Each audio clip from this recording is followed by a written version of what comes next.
Unexpected motherhood revelation. When my boyfriend texted we need to talk, my stomach dropped, but nothing could have prepared me for what happened next. He showed up at my apartment with a little boy holding his hand, wide-eyed, maybe 5 or 6. He barely looked at me before blurting out, "This is my son.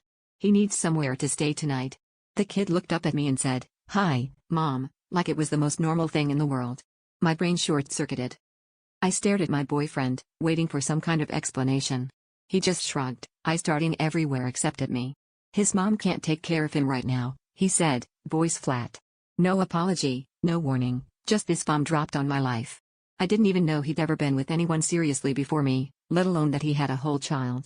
All the late nights out, the urgent phone calls he'd take in the hallway, the random absences, it all started making a sick sort of sense.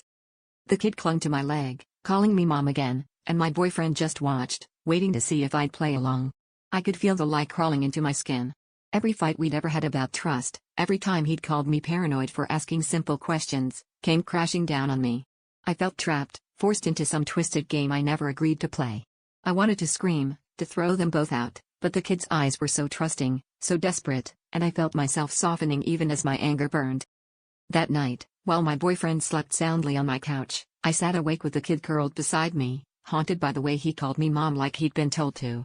The truth hit me as I pieced together scraps of overheard arguments, secret phone calls, and my boyfriend's sudden anxiety about my birth control. The child wasn't just his secret, he was also mine. A test result, a hospital record, a baby I'd been told was lost years ago. My boyfriend hadn't just lied about his past. He'd stolen mine.